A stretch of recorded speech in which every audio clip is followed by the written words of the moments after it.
Salve, salve galera! Bem-vindos a mais um Sharkcast. Eu sou Guino Noai, seu instrutor de mergulho, criador e apresentador do Sharkcast. E em segundos entra aqui com a gente um grande amigo meu, Marcelo Guimarães, instrutor de mergulho, world traveler, produtor de programa de TV. O cara tem uma experiência fantástica e nós vamos conversar sobre muita coisa legal que ele está preparando, que ele já preparou, na verdade, nas Maldivas, tem destino novo que ele está organizando. Eu vou deixar que ele se apresente e conte um pouquinho mais para vocês. E aí, eu estou fazendo tudo de novo porque deu um bugzinho na minha internet. Acontece. A gente que tenta fazer o mais ao vivo possível está passivo desses pequenos erros. Mas enquanto o Marcelo não volta aqui para nossa gravação, deixa... Aí tá ele. Então, galerinha, com vocês, Marcelo Guimarães. Fala, bruxo, desculpa o pequeno erro técnico. Já diria um grande apresentador da nossa televisão, né? Quem sabe faz ao vivo. Exato, é. Desculpa aí. Cara, primeiro tu tava me contando brevemente de um projeto novo na Arábia Saudita, antes da gente cair. Isso. E aí a gente, né, até fiquei felizaço, que nem tu, porque é um projeto que está trazendo mais investimento na área do turismo sub. Né? Exato. A Arábia Saudita está querendo diversificar, né, vamos dizer assim, e atrair turismo, apesar dela ter bastante negatividade do ponto de vista do mercado, em função dos direitos humanos, em função dos direitos das mulheres, mas o fato é que eles têm uma costa do Mar Vermelho virgem, né? É a costa oposta a Sharm el-Sheikh, a Abu, certo? Ali no Golfo de Teherã. Então, se o pessoal curte um Sharm el-Sheikh e curte um Dahab e curte ali as ilhas do Estreito de Teherã, imagina mergulhar hoje no que era o Egito, talvez há 40 anos atrás, antes de Sharm el-Sheikh existir para mergulho. Então, é isso que está sendo oferecido, está sendo aberto, né? Que vai ser oferecido, está sendo aberto para o mercado com esses projetos ali no Mar Vermelho da Arábia Saudita. Então, a gente tem um projeto que já está em construção no continente, e o projeto que a gente pegou é uma ilha bem próxima das ilhas Tirã, né? Que eram do Egito, mas que foram compradas pela Arábia Saudita. Então, a gente está basicamente a 30 milhas, 1 hora de barco rápido das ilhas Teherã, a partir da saída da Arábia Saudita. Esse projeto é previsto para início de 2024. Está em construção. Que maravilha. Está ali do lado. Tem umas 2 semanas. Que maravilha. Que massa. Mas antes da gente conversar um pouquinho mais sobre isso, e até eu quero saber se os caras têm tanto petrodólar que até compram ilha de outros países. É muito louco. Isso é muito louco. No caso ali, o Egito precisando de dinheiro, eles com dinheiro sobrando, e as ilhas Teherã sendo, vamos dizer assim, tendo uma importância do ponto de vista territorial, né, para a Arábia Saudita, eles então compraram. Né? Um pouquinho que a gente fez com o Acre, né? O Acre muito mais lógico do que tu invadir, né? Muito mais tranquilo do que tu vai lá e invade. Então, vamos negociar. Vamos negociar. Né? Exato. Então, o nosso barão de Rio Branco comprou o Acre, eles compraram as ilhas Teherã. Aqui a gente entregou colônia de Sacramento. Exato. Vamos fazer um brick. Vamos trocar aqui a colônia de Sacramento pelo Acre. Exato. Galera que não acredita, o Acre existe, tá? Eu ainda não estive lá, mas eu tenho amigos que já estiveram no Acre. Então, desculpa, qualquer ouvinte, telespectador é ótimo, né? Qualquer pessoa que esteja nos assistindo no Acre, a gente acredita que vocês realmente existem. Exato. Ô, Marcelo, e também, um pouquinho antes de dar o bug, Tava contando, eu tinha errado. Eu tinha a impressão que tu tava para ir pro Egito pré-Covid, mas não, tu tava em Mianmar, né? Também abrindo um projeto Eu tava... novo lá em Mianmar. Isso, eu fui para Mianmar um pouquinho antes do, né, ou seja, bom, começando do início, né, ou seja, a gente trabalhou praticamente junto no Clube Med, né? Depois do Clube Med eu passei um tempinho rápido no Brasil e comecei nas Maldivas, né? Fiquei 3 anos nas Maldivas como Dive Center Manager em diferentes ilhas, e das Maldivas eu fui para o Egito com a Eurodivers, né? Uhum. Lá no Egito eu fui como gerente regional para o Meio Oriente, então eu era encarregado de Omã, Dubai, Abu Dhabi e Egito para essa empresa. Abu Dhabi e Dubai não renderam nenhum projeto, não só nos projetos, foi só no papel, mas Oman a gente abriu, né, um resort enorme lá, o Shangri-La Baralgissa, perto de Muscat, com 680 quartos, e um dive center e uma marina. Né? Nossa. E depois disso, eu continuei morando no Egito, né? Eu morei 8 anos no Egito como gerente regional, e foi nessa época que eu fiz a abertura de Oman, né? E de Oman eu saí, foi a época da Primavera Árabe no Egito, estava bem difícil trabalhar e uma série de outros problemas. Eu, então, pedi demissão da Eurodivers e voltei para o Caribe. E aí trabalhei de novo com o Clube Med, o Med estava com Turks and Caicos, né? O Turquoise, que eles queriam passar para uma outra empresa. Então, eu fiz a auditoria, né? E a Cifar, exato. Então, eu fiz a auditoria e o handover de Turquoise Club Med para o Cifar e Turquoise, né? Que eles existem até hoje lá. Uhum. E disso eu voltei para o Brasil, fiquei um tempo aqui, trabalhei com turismo sub, abri a minha empresa, a Aqua Tours, que organiza liveaboard, vai estar um saindo agora em setembro. Ai, que massa! Para o Egito, a gente vai fazer BDE, né? Brother Dedalus e Elphinstone, com um grupo do México, e aí a gente continua fazendo isso paralelo. E aí, depois desse ato de trabalhando com turismo, não deixa de ser mergulho, mas trabalhando com turismo aqui no Brasil, eu fui para Mianmar como diretor da parte de Marine Service Director, que seria o nome, que era a parte de biologia, porque eu sou biólogo, né, além de instrutor. Eu fiz, então, essa parte toda de levantamento de impacto ambiental, nada muito, vamos dizer assim, muito científico, né? Observando o que eles estavam fazendo no dia a dia, certo? Fazendo um pouquinho do levantamento da vida, da fauna e da flora marinha na praia principal do resort, nas praias ao entorno da ilha, uma ilha grande, 50 km². Né? Então, explorando novos dive sites, ninguém mergulhava naquela área, então era pegar o barco, cair na água sozinho e ficar descobrindo novos pontos de mergulho, né?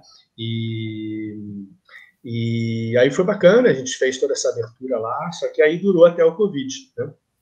Então, bateu o Covid lá, eu tentei sair, mas fechou a Europa uns dias antes, e acabei ficando em Mianmar 5 meses, morando lá no hotel da empresa, até conseguir sair, né, e vir de volta para o Brasil.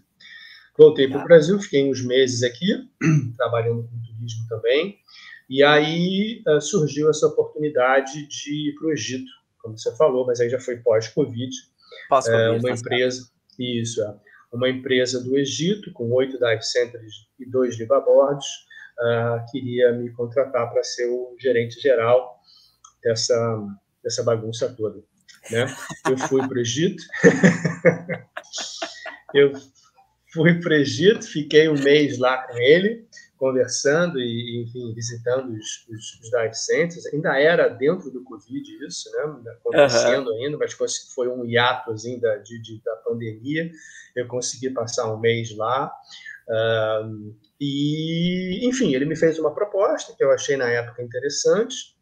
Voltei para o Brasil para pensar sobre isso. E, enquanto eu estava aqui, eu recebi uma outra proposta para ir para as Maldivas como consultor.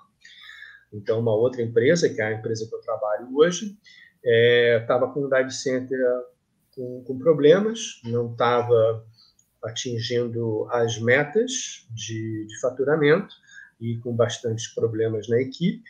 E aí me chamaram para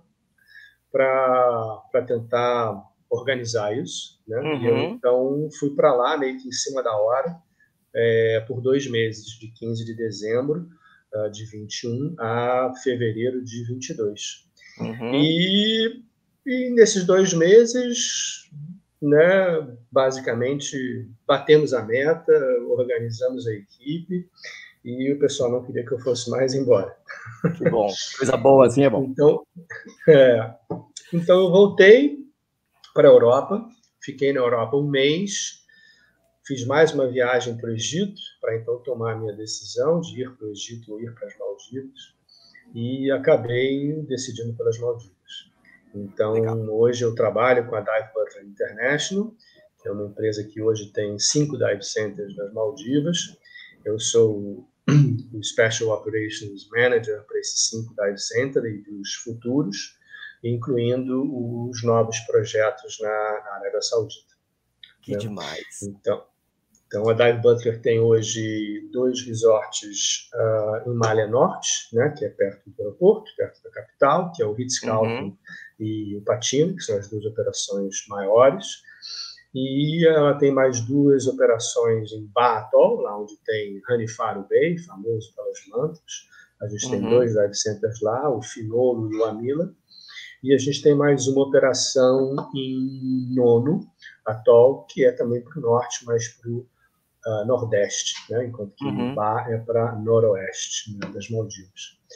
E o novo dive center, o 6º, vai chegar em setembro, vai ser no atol de Ra, que é ao sul de Bah, né? Que é um atol menor, mas que muito interessante para mergulho também. Que demais! E aí eu estou aqui curtindo um friozinho aqui na terrinha.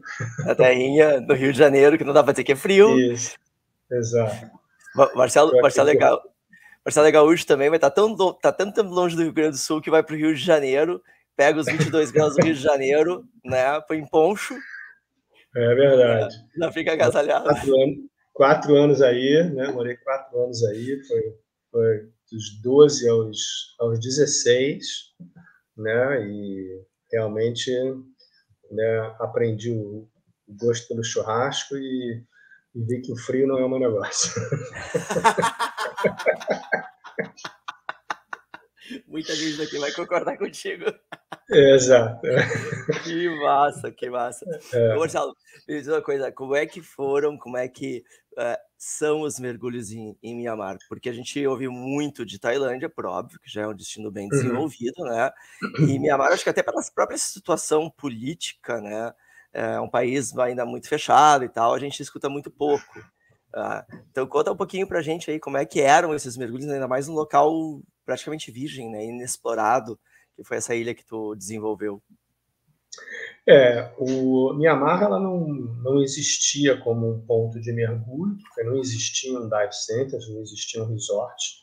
Tinha um dive center, que talvez ainda exista, que era no continente. Nas ilhas não tinha nada. Quem mergulhava nas ilhas eram liveaboards, que saíam da Tailândia, entravam na fronteira, certo? E iam para Mianmar. Né? Perfeito. Então, existem alguns pontos, como o Black Rock, que é famoso pelas mantas e pelo tubarão-baleia. Tinha Shark Cave, que era famoso há muito tempo atrás, que tem uma caverna de um lado para o outro da ilha, que tinha muito tubarão lambaru dentro, que hoje em dia não tem mais. E hoje eram os 2 pontos mais conhecidos, né, lá de Mianmar. Então, quando a gente foi para lá, foi o primeiro hotel a abrir, junto com um outro ali próximo, que começou a oferecer mergulho, né? E a nossa vantagem é que esse point, que chama Shark Cave, que era um dos pontos mais bacanas que os liveaboards faziam, era a ilha exatamente na nossa frente, a 10 minutos de barco, né? Então, ali era o nosso house reef, praticamente, era Shark Cave. Né? E o Black Rock era um pouquinho mais longe, a gente já tinha que fazer umas 2 horas de barco, então a gente organizou, durante a alta temporada, a gente organizou uma saída para lá. Né? Vimos um tubarão-guitarra monumental, muito legal, e é um mergulho. Então, Mianmar é um mergulho que me lembra um pouco Galápagos, né? É uma água bem carregada de plâncton, certo? Uma temporada de mergulho bem curta. Né? A temporada de mergulho lá é uma temporada que começa, vamos dizer assim, em novembro e termina em abril, certo? O ideal, se você quiser mergulhar lá, é janeiro e fevereiro, que é a melhor época. Fora disso, março é completamente, certo, desmontado, vamos dizer assim, e visibilidade muito ruim. Tem muito rio, né? Principalmente o rio que divide Mianmar da Tailândia, e esse rio, então, influencia a visibilidade até bem longe da costa.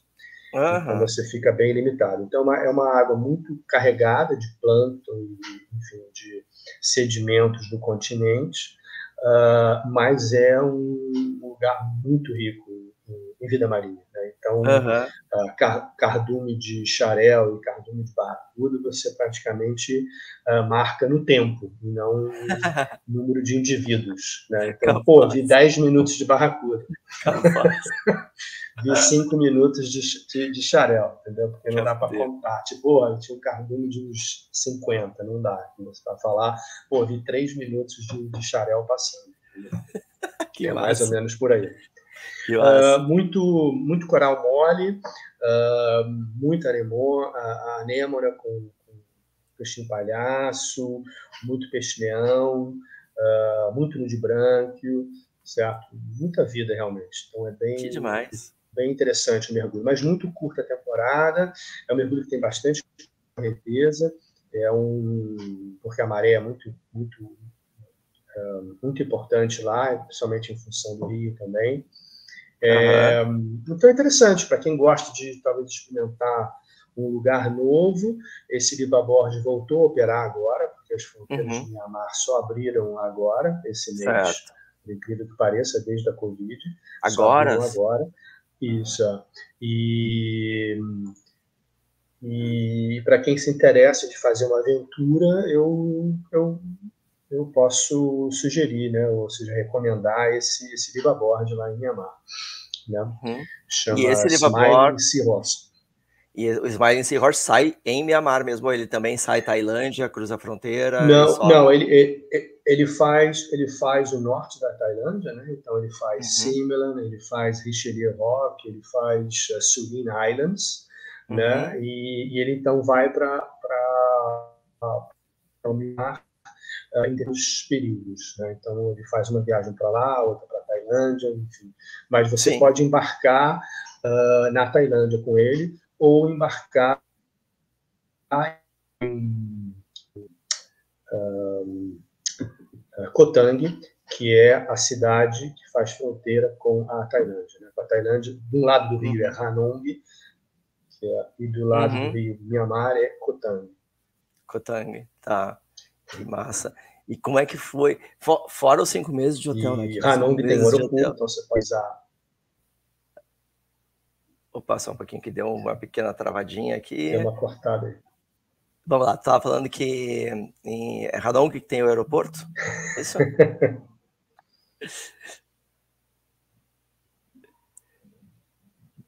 Vamos lá. Pequenos problemas técnicos acontecem. A internet está um pouquinho instável nesse momento. O Marcelo já deve retornar. Vamos aguardar um pouquinho. Tá? Então, para quem está chegando agora, eu sou Guino Noai. Esse aqui é o Sharkcast com o Marcelo Guimarães, instrutor de mergulho, biólogo de formação, world traveler, brother meu, cara que trabalhou junto comigo no Clube Mediterrâneo. Então, a gente tem algumas experiências compartilhadas. Deu só um bugzinho na internet e ele já volta aqui para conversar com a gente um pouquinho mais sobre mergulhos em Mianmar. Não é o único assunto de hoje, tá? A gente também vai falar sobre projetos novos em um destino também inusitado, que é a Arábia Saudita. A gente só tem que esperar ele retornar. Enquanto ele não retorna, vale o pedido de já, né? Vamos passar a nossa mascarinha, Para quem não pegou a referência, isso é de um programa antigo, tá? Mas dá uma força pra gente, se inscreve no canal, dá teu like se tu gostou, e se tu tá gostando dos conteúdos do Sharkcast, caminha o Sharkcast para os teus duplas, para que a gente possa crescer a nossa comunidade e ter uma comunidade forte de amantes do mergulho, das aventuras subs, do mar, de todos os ambientes marinhos, tá? Marcelo já deve retornar.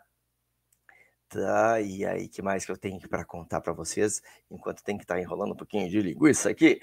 A Sharkcast foi um projeto que eu criei junto com o Felipe Lamarca, da Tubarões e Suas Curiosidades. Por isso que Tubarões e Suas Curiosidades é e sempre será a apoiadora do nosso programa. Para quem não conhece, tá aqui, ó, rolando ali embaixo, o Instagram da Tubarões e Suas Curiosidades, um perfil muito massa que traz muito conteúdo de divulgação científica especificamente sobre os estudos com tubarões.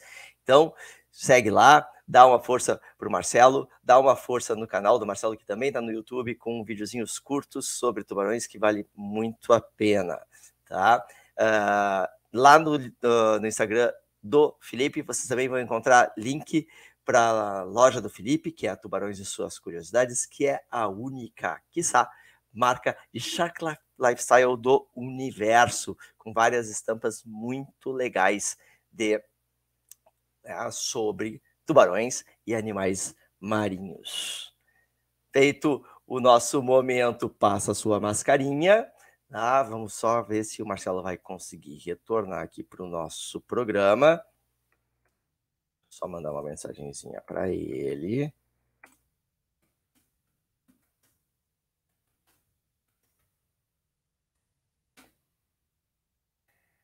Eu vou aproveitar para perguntar para vocês já escutaram quantos dos nossos programas? Nós estamos na segunda temporada. Eu vou fazer aqui um meia-culpa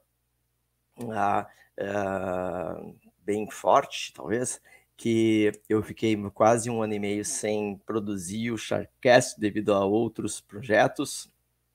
Esse aqui é um projeto independente, eu toco sozinho.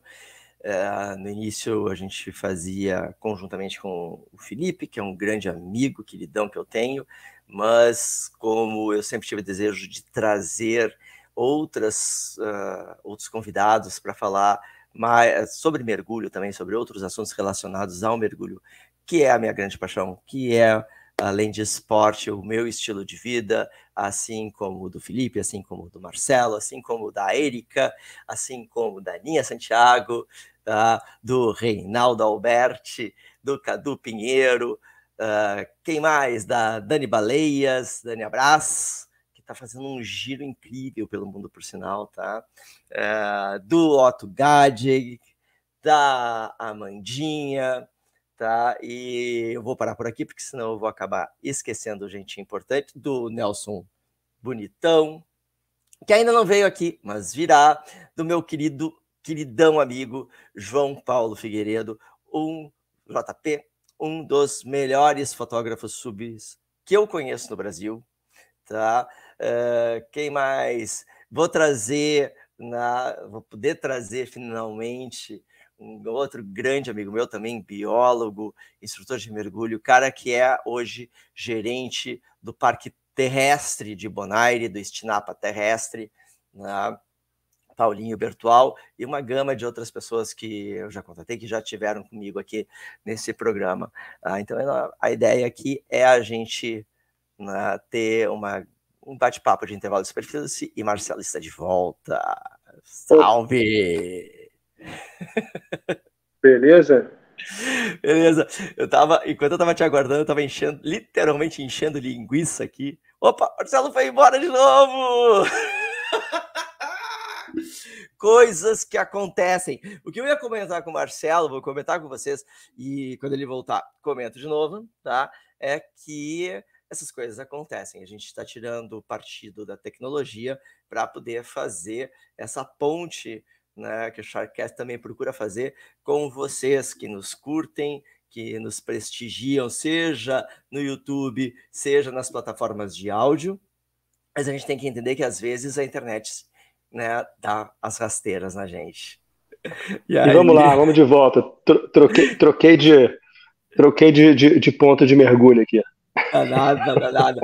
Então eu queria te contar, enquanto eu estava te esperando de volta, enchendo linguiça aqui dos nossos ouvintes e galera que tá nos curtindo, né? Tava explicando para todo mundo que a gente tira partido da tecnologia justamente para poder fazer essa ponte, né, Porto Alegre e resto do mundo. Que se não fosse dessa forma, nunca, talvez, você vai ter que esperar finalmente tu vir aqui para fazer o costelão que eu tô te devendo, né? Anotado. É verdade, é verdade. Tá? Ou pior ainda, tu me esperar chegar em Maldivas e talvez agora na Arábia Saudita para fazer o costelão lá. Mas aí, talvez agora eu acho que na Arábia Saudita a gente pode fazer. Mais fácil. Bem mais fácil. Vamos marcar. E costela de boi não tem problema. Esse problema é ser de porco. Então, comer de boi não tem problema. Não tem problema. Né? A gente tira a partir da tecnologia, mas a tecnologia de vez em quando nos dá umas rasteiras, né? E também aproveitei o hiato para passar a mascarinha, né? Puxando o bordão do velho Chico Anísio, né? E pedir pro pessoal nos seguir, nos curtir e compartilhar o conteúdo. Isso. A galera me desceu o chapeuzinho, vamos passar a mascarinha, né? Exato, passar a mascarinha aí para pegar os likes ali. Exato, dar like é de graça. Não custa, só gasta dedão. E olha lá. Exato. Tá, escuta, tu tava comentando que então para pegar esse liveaboard que tu estava recomendando, tu pode chegar Hanong, é isso? Hanong, R-A-N-O-N-G, é a cidade no norte da Tailândia, a cidade mais ao norte da Tailândia, tem um aeroporto lá, então você pode aterrissar em Bangkok, porque o voo é internacional, e aí você pega um voo doméstico de Bangkok para Hanong, e aí pode pegar ali o barco, mas é mais fácil fazer esse trâmite, porque do lado de Mianmar não tem aeroporto internacional próximo. O único aeroporto internacional mais próximo é o da capital, Yangon. E esse voo, Yangon até Koh Tang, do lado de Mianmar, é complicado, é caro e te toma o dia inteiro. Então, para quem quiser explorar Mianmar, eu recomendo entrar pela Tailândia. Que doido. Eu ia te perguntar ali quando começou a dar instabilidade na nossa internet, tirando os 5 meses de hotel, né? Que ninguém merece. Mas como é que foi viver Mianmar? Cara, foi um projeto que me atraiu bastante no início. Foi uma amiga minha que ela estava fazendo a parte de spa, que me convidou. Eu no início fiquei meio ressabido, porque não conhecia nada do destino, mas me interessei pelo lado da biologia marinha. Eu fui e fiquei 3 meses primeiro sozinho. Né? Quer dizer, eu fui por um mês primeiro para conhecer, antes de dar o meu ok final. Gostei, voltei para mais 3 meses, dessa vez já com a minha esposa, e aí depois voltei para mais praticamente 2 anos, né? Que aí já o hotel funcionando, etc. Então foi bastante foi um desafio muito grande, porque não envolvia só mergulho, né? Foi multidisciplinar. Então, de um lado, eu tinha que fazer a parte de biologia, que era fazer um levantamento da fauna e da flora para poder apresentar para os hóspedes, era ajudar na parte da construção, toda a parte do design do dive center, então, ou seja, desenhar um dive center, ver onde eu quero as coisas, né? Então, eu já tinha feito isso em Oman, né? E aí foi mais uma vez, é o que a gente está fazendo agora na Arábia Saudita, né? Então esse é o meu o quarto projeto que eu fiz isso em Maurício também, é o quarto projeto que você tem um quadro branco na sua frente, né? E aí você tem que desenhar. São poucas as pessoas que acham que tem essa oportunidade, né? A maioria dos instrutores chega, o dive center já existe, né? Então aqui você seria interessante, né, perguntar para um instrutor, tipo, quantos metros quadrados precisa ter uma sala de compressor? Quantos metros quadrados você precisa para montar um dive center para um hotel de 300 pessoas, certo? Quantos equipamentos você vai fazer o pedido? Né? Então, isso mesma maneira que é um desafio, que você precisa de bastante conhecimento, né? É uma parte muito, muito, muito, muito motivante, né? Porque você participa do projeto, você escolhe aonde você vai botar cada tomada, certo, do teu dive center, você escolhe onde você quer a janela, você escolhe se você quer uma porta que abre para dentro, se abre para fora, se é uma porta que desliza, tudo em função do que você precisa colocar lá, entendeu? Então esse é muito, muito, muito gratificante. Né? Então foi legal, me amar você poder fazer isso, né? E também foi multidisciplinar, porque eu também fiz a parte terrestre. Então eu abri trilhas na ilha para fazer as caminhadas, né? As trilhas pelo meio da floresta, né? Fiz contato com a aldeia de pescadores do lado, para a gente organizar um drinkzinho, uma comidinha local para quem fizesse a trilha com a gente, certo? Organizei então fiz toda essa parte vamos dizer assim, de atividades, certo? Terrestres e marítimas, vamos dizer assim, né?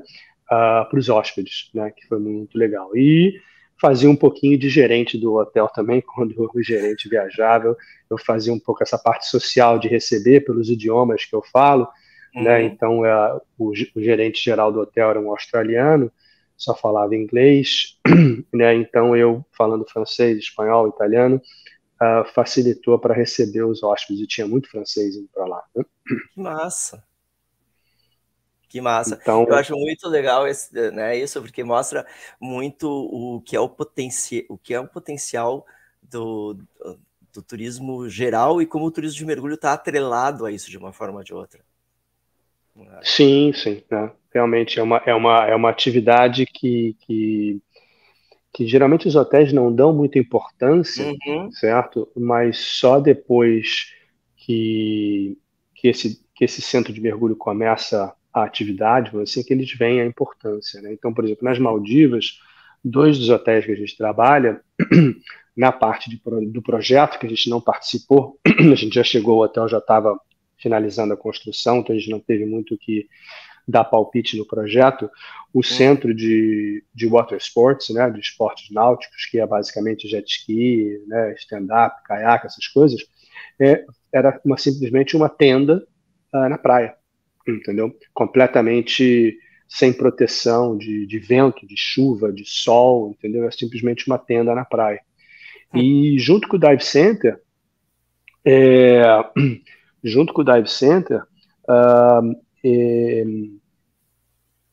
eles chegam a fazer $200 mil por mês de faturamento. Fácil, né? Um dive center, né? $200 mil de faturamento. Então, ou seja, dá para ver como é importante para o hotel, né? Você ter essa atividade, né? Algumas vezes eles não levam isso em consideração. Isso aí vai atrair meia dúzia de pessoas a mais para o hotel. Ele só vem dessa maneira, mas é um business unit a mais para o hotel, é um fator de venda, né? Então é um sales factor que as pessoas procuram realmente aquele hotel. Por quê? Porque tem atividade de mergulho. Né? Então, por exemplo, a gente fala muito em capture rate, né? E capture rate, que é, ou seja, a captura dos hóspedes para participar das nossas atividades. E lá em Mianmar, por exemplo, que era uma ilha que não tinha praticamente, além do spa, muita outra coisa, a gente chegou a ter um capture rate de 35% a 40%, que é enorme, certo? Nas Maldivas, por exemplo, um capture rate de mergulho fica na faixa dos 2%, certo? 2%? 2%. Water sports é baixo, 2%. Você pode chegar a aumentar no máximo assim até 7, 8%, certo? Water sports é que fica na faixa dos 12, 15%. Faz sentido. Então ainda é baixo. Ainda é baixo. Mas faz sentido. Pensando aqui em Moreia, que foi minha primeira experiência, né, de centro de mergulho internado dentro de um hotel. Moreia, para quem não sabe, era um vilarejo do Clube Mediterrâneo. Fez, né? Também. Não fiz Tahiti, não. Não, nunca. Tá. Eu fiz, e foi a minha primeira experiência num centro de mergulho dentro de hotel. Né? Mas se eu for pensar aqui, talvez eu acho que a gente tivesse uma capture rate parecida, perto dos 7%. O Clube Med sempre tem um capture rate bem maior, né? Porque é um resort que foca muito no mergulho e nos esportes, né? Então, o capture rate deles de water sport, de mergulho, até de esqui, né? Que ele também faz esqui muito forte. É muito forte, certo? É bem superior ao normal, vamos dizer assim, ao standard do mercado. Tentando fazer a conta aqui de cabeça, a gente saía com o barco normalmente bem cheio. Se a gente tivesse alta temporada, a gente saía com o barco cheio para 2 mergulhos de manhã, com em torno de 50 clientes no barco, no Pareva. Às vezes a gente usava um barco menor, o Pareva Iti, que dava para mais uns 18 ou 20 clientes, se eu não estou enganado. Mas eu não consigo lembrar qual era a capacidade de Moreia. Eu estou com a capacidade de São Salvador, que eram 700 hóspedes na cabeça. A Moreia era um pouquinho maior.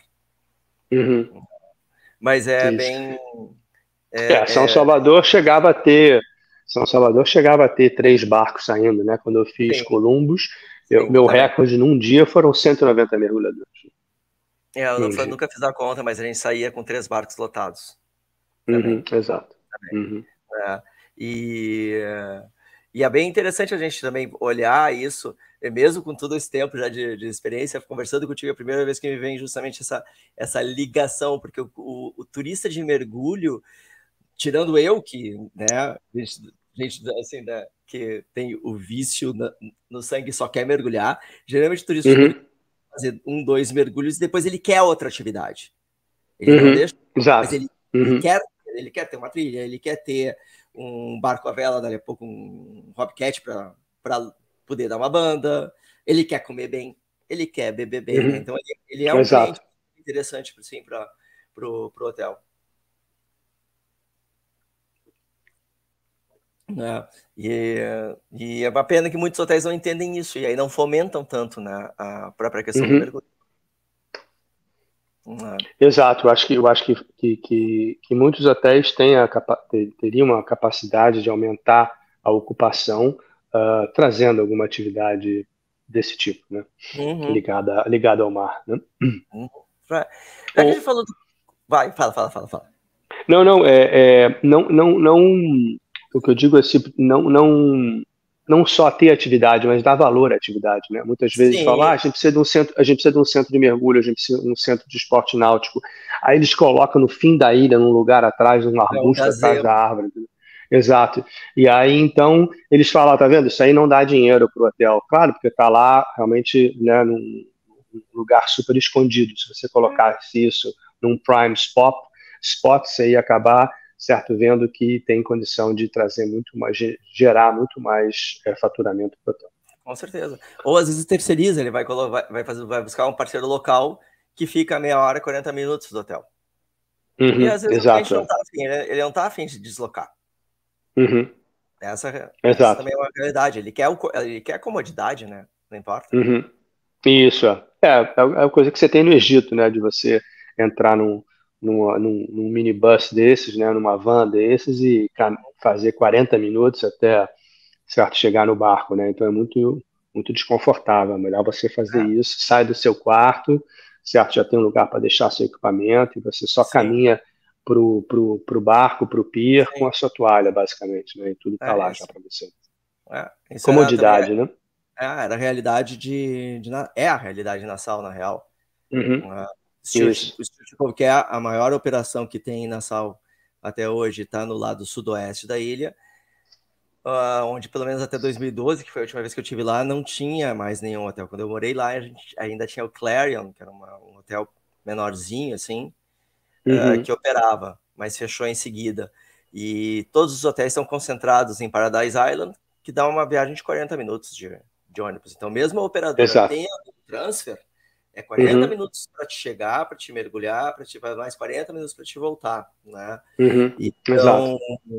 Então o cliente do hotel, ele acaba muitas vezes pensando 2 vezes, né? Se ele vai fazer essa viagem toda. Se ele está com família, então isso fica pior, porque né, ele vai deixar a família ali todo esse período, e é férias, e tu tem que dar atenção. Então tem Exato, é. Porque o luxo hoje, né, apesar de eu trabalhar bastante no mercado de luxo hoje em dia, no Aham. mergulho no mercado de luxo, o luxo hoje é tempo, né? Certo? Toda a Não vida. é, né? Não é basicamente poder comprar aquilo ou aquilo outro, né? O luxo é você ter o tempo para poder usufruir do seu dinheiro, né? Uhum, Porque com muitas vezes as certeza. pessoas têm, mas não têm tempo de usufruir, né? Hum, Então o cara tem a grana para comprar aquele Rolls Royce, mas ele não tem tempo de andar no Rolls Royce, não graças. tem tempo de dirigir o próprio carro, né? Então, o luxo hoje que a gente procura é fazer tudo de maneira que a pessoa otimize o tempo dela, seja embaixo d'água, seja no percurso até o barco, Uhum, seja na própria ida até o ponto de mergulho, né? Que isso seja uhum. feito de uma forma mais, vamos dizer assim, mais confortável, né? E streamline que a gente usa, né? Sim, Possível. sim, possível, perfeito. Ó, deixa eu voltar um pouquinho para Mianmar. Tu comentou que um dos pontos que tu explorou era um ponto que tinha bastante lambaru, né? Bastante tubarão lixa. Isso era o Por que que Shark Cave, era? né? Por que que era? Porque, basicamente, antes de eu chegar, todo mundo falava que aquele ponto era o ponto para ter tubarão, certo? E simplesmente eu não vi nenhum, Não vi. né? Ah, tá. Ah, Passei tá. praticamente, Ufa. passei praticamente 2 anos lá, então eu passei a chamar de ex-Shark Cave. Ex-Shark Tank. Ah, tá. Mas o problema em Mianmar, né, eu diria que é principalmente a pesca, né? A pesca Aham. ela é predatória, e não tem nenhum controle, né? Então, eu diria que isso é um dos fatores que afugentaram os tubarões de lá, certo? Por exemplo, eles pescam muito com rede de arrasto ainda, não tem Sim. nenhum controle. Essas redes de arrasto muitas vezes se desprendem dos barcos e vão parar nos pontos de mergulho. Então eu organizava 2 vezes por ano, uma no início da temporada, outra no final da temporada, uma limpeza dessas ghost nets, certo? Aham. Fiz 2 bem grandes, né, certo? Desses trabalhos, com voluntários instrutores vindos da Tailândia. A gente dava hospedagem e alimentação para eles. Eles ficavam Massa. 2, 3 dias mergulhando e tirando as redes do fundo. Uhum. E foi uma matéria bem legal, saiu na Divers, saiu na Singaporean Legal. Airlines, saiu em algumas revistas. Um, e, e vamos dizer assim, desses trabalhos, né, a gente tinha limpado a rede, o ponto de mergulho que chama Rock Island, que é um dos pontos também que o pessoal faz, principalmente o primeiro mergulho do liveaboard, eles falam sempre nessa ilha, Rock Island. É uma ilha pequena, dá para fazer a volta toda num mergulho, certo? De 1 hora, mas aqui tem bastante vida também. E a gente tinha limpado esse ponto de todas as redes no final da temporada, né? E aí a gente começou a temporada, a gente caiu lá e a ilha estava enrolada numa rede novamente, Capaz, que certo? horror. E, e aí passamos, a gente tinha previsto de fazer mais de um mergulho, né, assim, mais de um ponto para limpar, e a gente ficou basicamente 2 dias, 8 instrutores, limpando uma ilha, só para levantar uma rede, que era a rede que tinha enrolado na ilha inteira praticamente. Que loucura. Então eu diria que um dos fatores principais é esse, é a pesca predatória. Os próprios pescadores, quando a gente cruzava com eles no mar, porque a gente trocava maço de cigarro por peixe, às vezes, né? A gente queria, sei lá, camarão, Uhum. lula e tal, a gente ia lá, trocava os maços de cigarro e o cara nos dava um saco de lixo cheio de peixe, de camarão que ele tivesse lá. E a gente conversava com eles e todos, sem exceção, reclamando que todo ano eles pescavam menos e menos. Então, eles mesmos estão notando, certo, que a pesca deles é predatória porque eles estão pescando cada vez menos, né? Aham. E principalmente a Mianmar abastece muito o mercado tailandês de frutos do mar, principalmente de lula.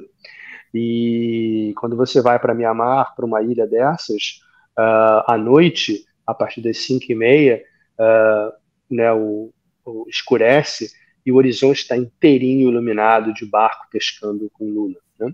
Pescando lula com aquelas luzes, né? Então, Sim. pescar lula com luz é proibido, né? Ou seja, não é sustentável pescar dessa maneira.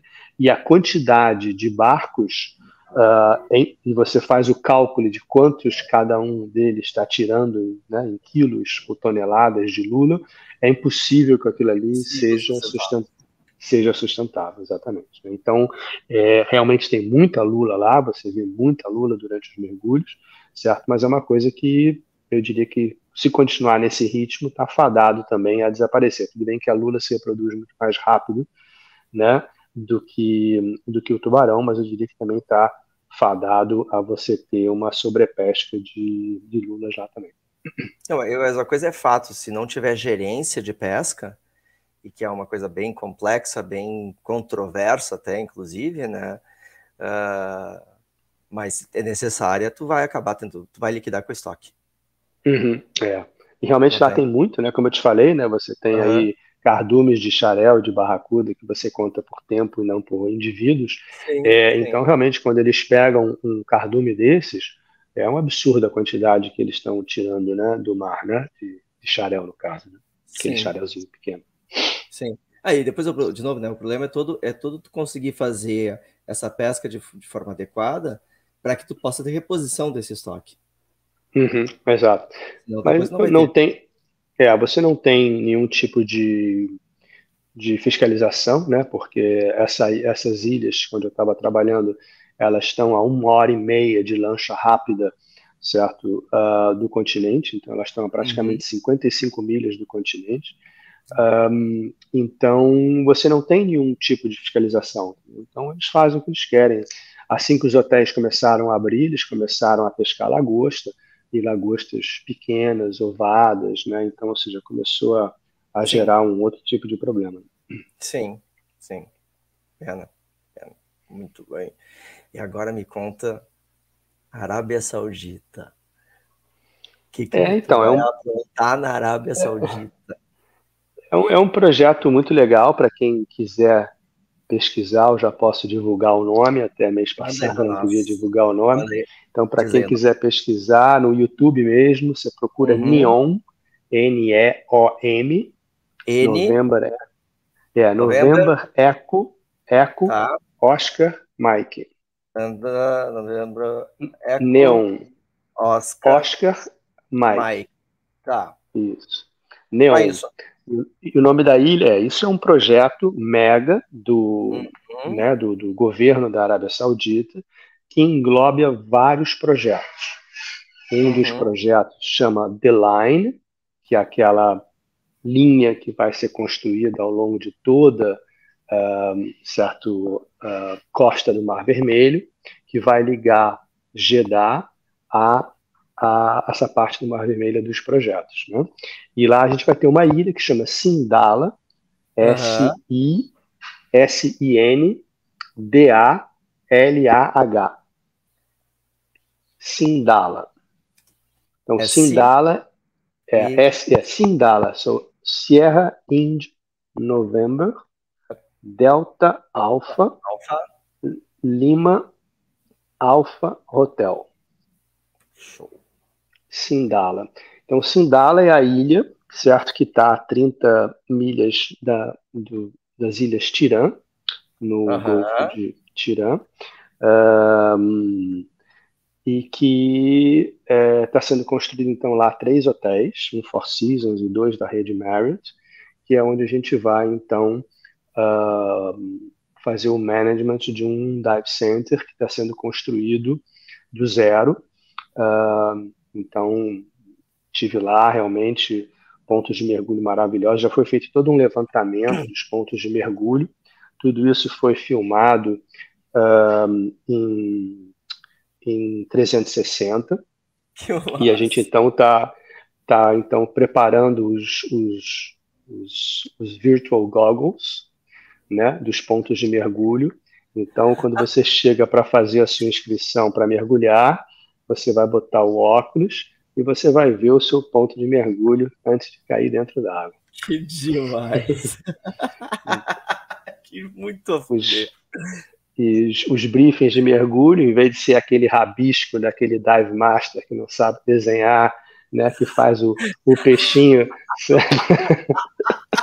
Eu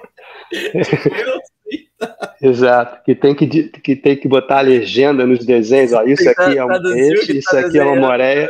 Isso. Então, para aqueles que, né, não passaram naquela prova de desenho industrial no colégio, se tornaram instrutores e não têm a menor ideia como fazer um desenho, isso não vai ser mais necessário, porque você vai ter um tablet em que você vai estar passando um filme, certo, em 3D do ponto de mergulho para você fazer o seu briefing. Que sensacional. Esse dive center ele é na beira do mar, então você vai ter uma rampa em que você vai descer para o mar, os barcos vão estar todos ali na frente, e tudo isso é dentro de uma caverna, na verdade. Tudo isso é dentro de uma caverna, e o teto dessa caverna é a piscina. Como então, é na verdade, que é? Então, a piscina ela está na parte de cima do dive center, com essa piscina infinita, mas é o teto do dive center. O dive center todo é uma gruta do Batman. Que a fuder isso! Que a fuder! Quantos mergulhadores? A gente está prevendo 150 equipamentos, certo? 150 equipamentos para esses 3 hotéis, porque esses 3 hotéis representam 700 e poucos quartos total. 150 por hotel, mais ou menos, tá? Isso, mais ou menos isso. Um belo centro de mergulho. São 4 barcos de alumínio. A ideia é que tudo seja sustentável, então os barcos vão ser híbridos para no futuro, até 2030, eles serem elétricos. Ia fuder. Então tudo é elétrico, certo? Ou híbrido, porque no caso não existe ainda a tecnologia para ter um barco de mergulho elétrico, né? Não Sim. tem nem o range, nem a velocidade que você precisa para um barco de mergulho. Então eles vão ser híbridos no momento, para até 2030, porque faz parte desse projeto NEOM na Arábia Saudita, uma fábrica de hidrogênio. Então, o futuro até 2030 é que os barcos sejam a hidrogênio e não mais a diesel ou né, no caso, gasolina. Sim, gasolina. Perfeito, maravilhoso. Sonho então, com isso.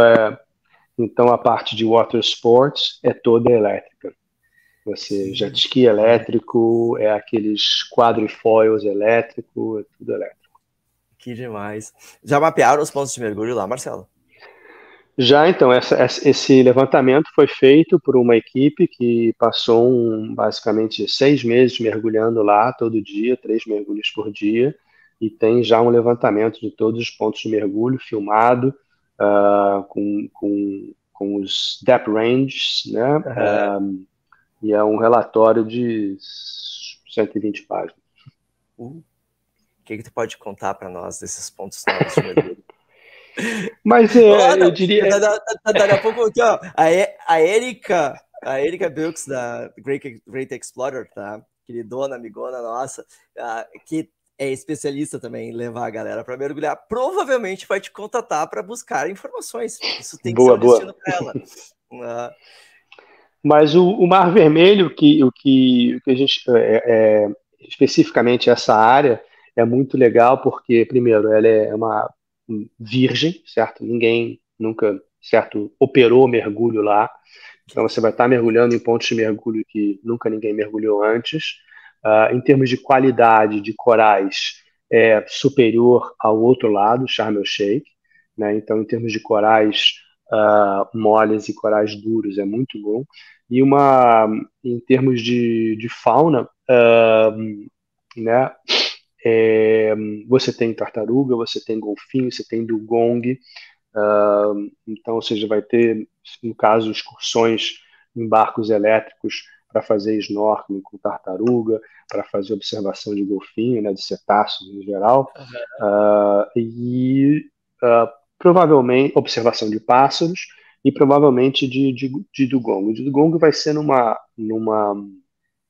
segunda fase, porque a gente ainda tem que fazer um relatório de impacto na Sim, Bahia desses dugongs, né? O sim. diretor vamos dizer assim, de sustentabilidade do projeto é o antigo CEO da WWF. Então ele foi Ah, contratado para ser o diretor de sustentabilidade desse projeto. Então tudo que a gente for fazer tem que passar pelo crivo dele, que é o mesmo, vamos dizer assim, o mesmo standard, para não dizer até superior ao da WWF. que demais, cara. Que projeto lindo. Realmente, muito trabalho. Parabéns, cara. Que projeto lindo. Oh, manda o currículo para ser estagiário como? A gente está contratando em torno de 60 pessoas, que vai ser a nossa Ó, equipe lá, certo? Então, estamos contratando instrutores, pessoal que trabalha com water sports, até compressor tenders, né? Ou seja, pessoal para, né, basicamente tomar conta do compressor, encher cilindro, a parte administrativa, certo? O pessoal de balcão, né? E né, no caso, o gerente do centro de mergulho, o gerente do water sport, o gerente das excursões, certo? Todo esse pessoal, a gente está começando a fazer entrevistas. que demais. Então, se quiserem enviar o CV, com Ó, prazer, recebo, deixo meu e-mail aí no final. perfeito. Obviamente, né, não custa, né, reforçar que inglês e português não é diferencial, né? Você tem que ter algo mais que o inglês e português. Porque, primeiro, que muito pouco português vai mergulhar, e inglês é a língua que todo mundo fala, então não é vantagem nenhuma. Então, seria inglês, português e mais alguma coisa. Ideal, árabe, russo, francês, alemão, que são os Uhum. idiomas mais falados, né? Então, Eu tô, para o pessoal eu, que eu está tô no. só de olho para ver quando a gente vai ter que aprender mandarim. Exatamente. Eu já estou bastante. Isso aí, praticamente todos os nossos centros nas Maldivas têm pelo menos um instrutor que fala chinês. Exatamente. Isso é outra coisa que eu Então, acho bem inusitada, né? Quando a gente começou a mergulhar e provavelmente trabalhar isso mais ou menos na mesma época, né? Aí o clube tinha sempre pelo menos um instrutor japonês para atender uhum, a japonesada que viajava. uhum, Hoje, se tu não exato. tiver um instrutor que fale mandarim, né, E provavelmente tu vai russo, ter dificuldade. E russo, tu vai ter dificuldade de atender. exatamente. Então, todo o meu dive center hoje tem pelo menos um russo e um chinês, com certeza. Uhum. Né? Então, aí fica o recado, né, para os instrutores ou os instrutores wannabe no Brasil que estão nos ouvindo Aham, aí, boa, né? boa. Galerinha, aprendam idiomas, porque senão você vai ficar restrito a trabalhar o resto da sua vida no Caribe, né? E Então, olha se lá. você quiser sair, né? E olhe lá. Então, se você quiser sair, certo? Inglês, espanhol e português não é diferencial. Se você quiser ter um diferencial, começar a aprender um idioma, né? Além desses três aí. É importante, eu digo para galera, né, para os instructors wannabe, como disse o Marcelo, para a galera, até que já é instrutor, né? Eu tenho umas amigas Uhum, queridas ali em Florianópolis, as gurias são super instrutoras, né? Estava conversando com elas agora em fevereiro. A gente tem que se desenvolver em línguas. Quando eu uhum, saí, na época, em 97, uhum. século passado. O fato de eu ser fluente em inglês e espanhol na época me abriu portas para a Polinésia. Exato. Não fosse eu ter Uhum, me exposto e desenvolvido francês, provavelmente, e um pouquinho de italiano na época, que agora já se foi, eu não teria uhum, conseguido ir para a Nassau. uhum. Essa é a Exato. realidade. Uhum, Essa é a realidade. exato. A gente tem que. Eu quando eu comecei também a mesma coisa. Foi o meu espanhol e o português que fizeram, né? O inglês, claro, que fizeram o diferencial para eu começar no Clube Med na mesma época. Mas quando eu terminei a minha primeira temporada no Clube Med, eu pedi para ir para Moreia, certo? E falaram que não. O meu francês não tinha um nível suficiente para trabalhar em Moreia. E aí, É. então, me mandaram para Turks and Caicos, né? Então foi ali que eu vi que, certo, espanhol, português e inglês não ia me levar muito longe, não. Eu tinha que, certo, aprender outras coisas, né? Ser um bom instrutor não era, e falar espanhol, português e inglês não era diferencial, né? E aí, então, foi somente com o francês que eu, então, comecei vamos dizer assim, né, sair dali e fazer o Clube Med 2, certo? Fazer Maldivas, fazer Ilhas Maurício, foi me abrindo outras portas. Isso mesmo.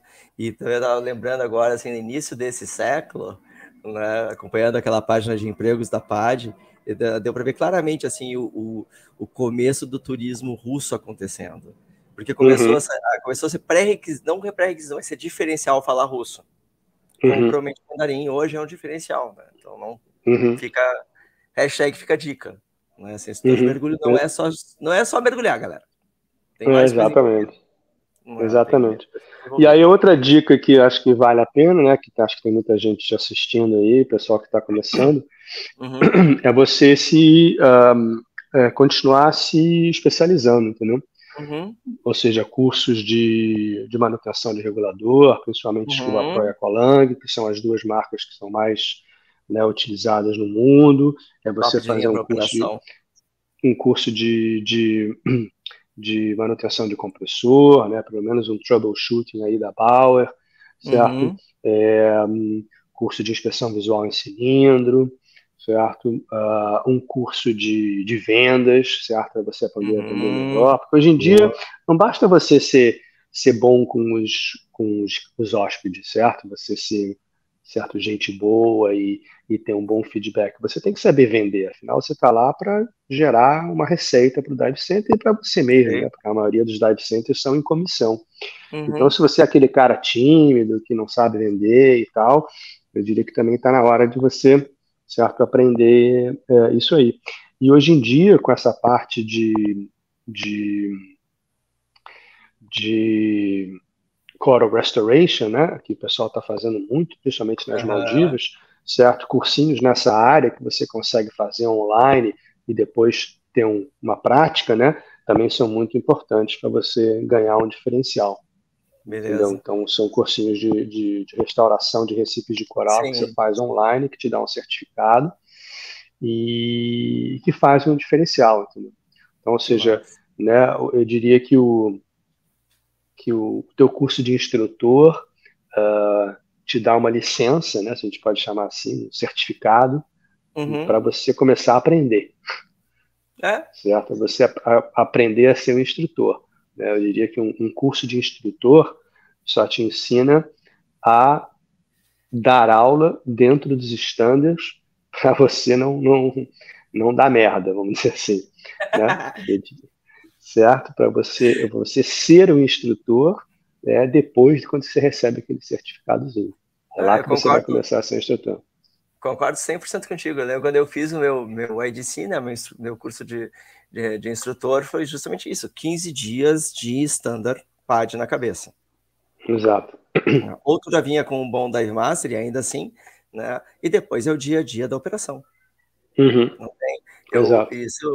Isso eu falo assim de boca aberta mesmo, assim, com muita honra, com muita felicidade, né? Eu digo que minha primeira temporada de clube com o Jean Paul, né?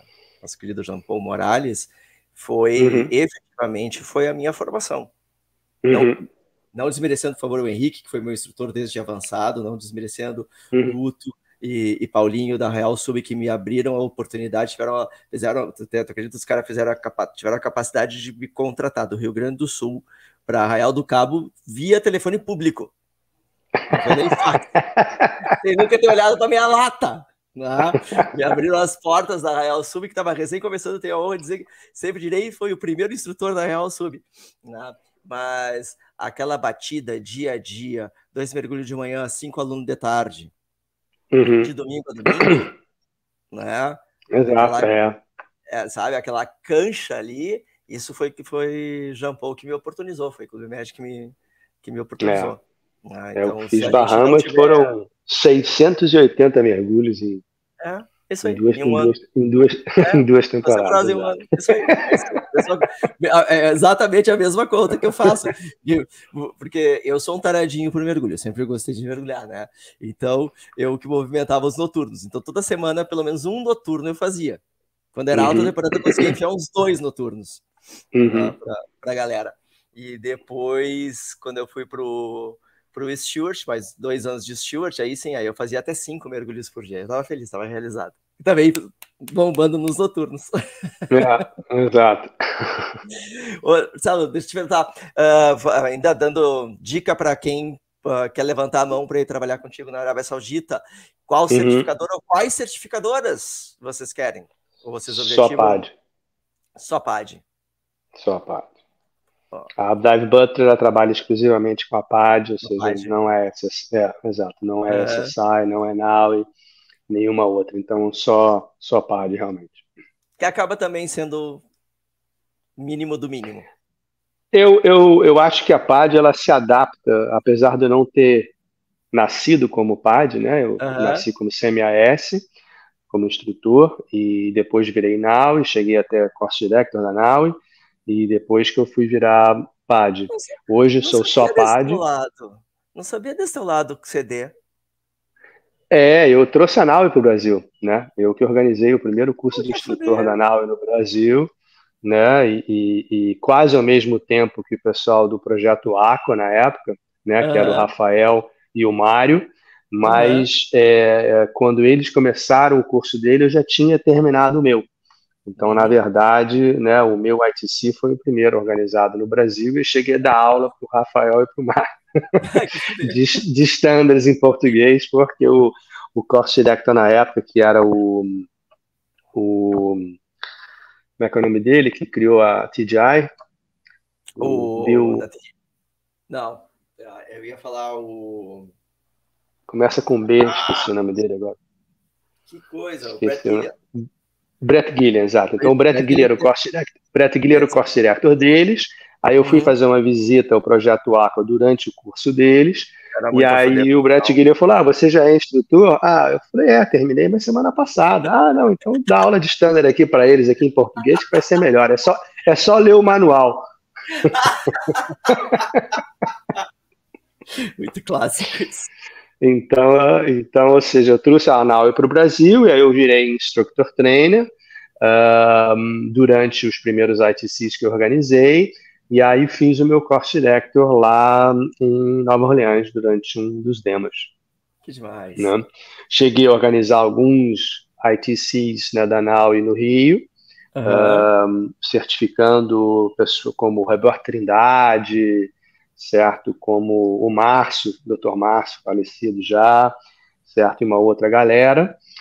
Mas aí depois eu saí do Brasil, né? E aí larguei essa bola e cheguei a continuar ajudando a jornada, né? Em termos de colaborando com ele, principalmente nessa parte de treinamento da parte de vendas e marketing, que é o meu forte. Mas aí depois me dediquei mais ao mergulho fora do Brasil e aí aos poucos fui me tornando só PAD. Então, por que só PAD? Realmente porque das certificadoras, na minha opinião, a que mais se adapta ao processo, a um ambiente de resort, entendeu? Mesmo a SSI, que seria, vamos dizer assim, a segunda mais moderna e mais globalizada nesse mundo do resort, a PAD ainda tem um sistema muito superior em termos de apoio aos dive centers e tal. Então não é para fazer um comercial aqui, mas do ponto de vista operacional para nós, do outro lado, ainda é o sistema melhor. Apesar de ser caro, certo, para operar, sem dúvida, essa sai mais barato para você do ponto de vista financeiro. Sim. Mas em ponto de vista de operacional, eu diria que é melhor para os resorts, né? Então, por isso que a gente escolheu trabalhar somente com a PAD. Eu te pergunto porque acaba que também, muitas vezes, o pessoal acaba... vai SSI, eu sou SDI também, hoje eu estou certificando só SDI, que também foi cria do Brett Gillian. Né? Eu sou SDI também, exatamente. Fui cria sou SDI do dessa Brett época. Exato. Fui cria, né? O Brett Gillian chegou lá na sala, assim, pegou todo mundo, 50 instrutores. Vamos fazer um crossover. Eu vou aos crossover instrutores SDI. Exato. O Eduardo vai me matar, que é o nosso gerente regional aqui no Brasil. Mas naquela época foi assim, né? Foi quase numa missa, né? Quase numa missa. Né? Reunia a galera em frente, entregava assim o manual, o cara botava a mão em cima do manual e falava: eu vos declaro instrutor SDI. Aí entregava o manual pro cara, todo mundo batia a palma e o cara era instrutor SDI. Hoje em dia está um pouquinho mais complicado, vamos dizer. Não, mas acaba sendo importante porque quando a gente está, né, querendo começar nessa carreira e querendo uma carreira fora, muitas vezes o pessoal vai travar nisso. Eu lembro, eu tinha um grande amigo em Nassau que era Naui, excelente instrutor, mas por ser Naui, ele acabava não fazendo nada a não ser batismo. Exato. Quando eu fui trabalhar no Clube Med, eu trabalhei como instrutor Naui. Foi somente quando eu fui para as Maldivas que eu fiz uma seleção para uma vaga lá de Assistant Dive Center Manager para as Maldivas. E aí, tudo ótimo e tal, na entrevista, não, perfeito, então tá, você começa mês que vem e tal. Ó, a gente precisa só do seu número PAD. Eu falei, meu número PAD? Mas eu não sou PAD. Aí o cara, pô, como assim? Não sou PAD. Ah, então não dá. Aí eu falei, não tem problema, daqui um mês? Daqui um mês eu sou PAD. Sai correndo para fazer o primeiro crossover que tu encontrar na frente. E aí fiz um crossover com o Miltinho, com o Milton Marinho. Milton Marinho. Foi meu Exato, aí liguei para ele e falei, Milton, eu preciso fazer um crossover. Ele, finalmente vai se render a PAD e tal. Eu falei, não é nada disso, arrumei um emprego e eu preciso desse negócio chamado PAD aí. Vamos fazer mas não tem nenhum curso e tal, vou fazer um negócio particular então para você, que a gente se ajeita nos nossos horários, que naquela época eu tinha a minha operadora no Rio, que era a Deep Blue, e ele tinha a Diver Quest na época, né? Então, no Jardim Botânico, e a Deep Blue no Botafogo. Aí eu falei, cara, entre as nossas operações, a gente precisa organizar aí da gente fazer essas aulas teóricas e práticas aí do IDC, para eu fazer o AI na próxima data. O Cláudio Brandiglione, que foi meu examinador. Aí ele, tá, beleza. Aí marcamos, aí cheguei lá na Diver Quest, né, um dia de tarde, né, eu falei, só tenho até as 6h30, porque 7 horas eu tenho que estar na piscina, que eu tenho um grupo. Ele, beleza, eu também que tenho que estar para a piscina, então tá. Aí começamos. Aí ele, primeiro slide que ele põe naquela época, o business do mergulho. Eu falei, não, Milton, para aí, vamos pular essa parte, porque senão a gente vai ficar aqui 10 dias, entendeu? Não tenho tempo para isso. Vamos direto ao assunto. O que eu preciso aprender? Quais são as diferenças de standard? Isso, vamos direto ao assunto. Vamos direto ao assunto. Ele, então, a gente vai perder um tempo enorme, vai ficar 4 horas aqui falando. E aí, então, fizemos o curso. Nós só temos aí conjuntamente já uns 25, 50 anos de experiência no business do mergulho, mas vamos falar disso do business. Não. Isso. Aí, quando eu fui pro meu exame, né, com o Claudinho lá, como examinador, né, aí, então, caiu para mim, era respiração embaixo d'água, né? E naquela época ainda era com slide, né? Então, tinham 2 slides para usar. MLGs. Isso, então 2 slides para usar e eu tinha que usar os 2, né, para ganhar a nota, né? Aí eu botei o primeiro e aí desandei a falar, né? Falei tudo lá dentro do tempo, falei tudo. Aí no final, Claudinho, vou ter que te dar um 3. Eu sei que você tem muito conhecimento, mas você não usou o segundo MLD. E aí tomei um 3 em teoria, né, que é o mínimo para passar. Mas aí na parte prática eu consegui ganhar um 4.9. Maravilhoso. E aí me tornei instrutor PAD na Urca, aqui no Rio de Janeiro, dentro da lama. E o meu dupla era o comandante Guilherme, da Aquamaster. Grande comandante Guilherme, cara, histórico. Foi o meu dupla nesse IE, com o Cláudio como examinador. Tá vendo? Que demais. Cláudio, grande cara, tá na Costa Rica, se eu não estou enganado. Né? Como exatamente. E Miltinho segue com a Alliance, fazendo seus IDCs, também é uma figura rara. Conheci ele aqui em Florianópolis, ele era aí quando eu fiz o meu IDC. O Milton está trabalhando como controle de qualidade da PAD. Não sabia disso. Quality Assurance, o Q&A. Exato. Então, quando o instrutor faz merda, é ele que entra em contato. Com ele que vai resolver. Ô, Miltinho, me liga pra gente marcar cerveja, me cobra um churrasco, um costelão, que eu tô devendo o Marcelo. Não precisa me ligar pelo Q&A. Exato. Essa função da IDC é engraçada. Eu tava no meu, nervoso pra caramba, né? Assim, hiper CDF, estudando tudo que eu podia e não podia, virava à noite estudando ali nos 15 dias e tal, e a única matéria que eu não estudei era manutenção de equipamento, porque eu que fazia manutenção de equipamento na parcial, no centro de mergulho, que eu trabalhei toda uma temporada antes como Dive Master.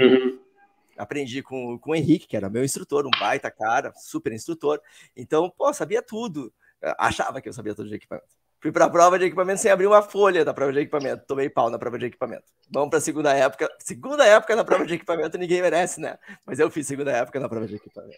Só para contar historinhas. Mas é assim que a gente aprende, né? É verdade. Cara, que demais. Marcelo, cara, não vou te prender mais, tá? Vou te fazer já um convite. E eu vou botar aqui no chat, vou botar meu e-mail aqui para a galera mandar o CD. Como é que, até assim, para reforçar para a galera, tá? Esse episódio, né, tá no YouTube e também no Spotify e em outros tocadores de áudio. Tá? Toda quinta-feira, 2h, tem episódio saindo lá no canal. E aí, todas essas informações de contato, ali, o YouTube do projeto na Arábia vai estar na descrição desse vídeo e na descrição do áudio, assim como os contatos do Marcelo. Tá? Então, vocês podem fazer contato com ele, assim como os meus contatos também. Tá? Beleza, eu botei no chat aí. Show. E aí, reforçando, tá? Que foi a hora que tu estava fora, contei pra galera. Esse é um projeto que nasceu lá em 2021, junto com outro amigão meu aí do Rio, o Felipe Lamarca, que é o criador da Tubarões e suas curiosidades, que é, quiçá, não sei se tu já viu, a única marca de Shark Lifestyle do universo, eu digo. Tá? Altas estampas que ele coloca ali na lojinha dele e no Instagram dele. Ele é biólogo, especialista em tubarões, tá fazendo aquelas coisas do mundo cibernético, Marcelo. O guri tá fazendo mestrado na URGS, aqui em Porto Alegre. Legal. Em reprodução de tubarões. Acabou que, por causa da pandemia, não veio fazer o mestrado presencial, então ele faz online, e aí nessas que a gente acabou se conhecendo. Mas é um baita cara, tá? E aí, só para reforçar, é um apoiador do nosso projeto, então dá uma passada lá no Instagram do Felipe, dá uma curtida também por lá, vê lá as camisetas. Beleza. As camisetas tops, tá? Vou passar a mascarinha mais uma vez, também é importante. Esse é o projeto independente, tocado por esse que vos fala. Então não custa nada gastar um pouquinho o dedão e dar um like. Se gostou do conteúdo, compartilha com os duplas, porque a minha ideia é criar uma grande comunidade de amantes do mergulho, do meio ambiente, do mundo marinho, não só do mundo marinho, mas dos mundos aquáticos, porque a gente também mergulha de vez em quando em lagoas e rios. Eu, pelo menos, quando estou com muita fissura, corro para Bacupari, que é uma lagoa que tem aqui perto, que tem no máximo 5 metros de visibilidade, mas pelo menos vou lá e me divirto. É o que temos, né? Boa. É o que temos. Vou esperar você lá na Arábia Saudita lá. Com certeza. E já vou te botar, se eu não conseguir chegar presencial, assim que estiver lá, eu quero fazer um Sharkcast Porto Alegre, Arábia Saudita contigo. Beleza. Marcado. Muito obrigado, tá? Sucesso. Um grande abraço. Obrigado.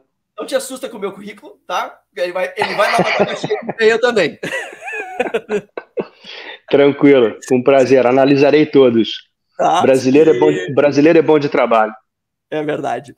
Tá? E aí, independentemente disso, o teu costela vai sair. Seja aqui em Porto Alegre, seja no Rio de Janeiro, seja na Arábia Saudita.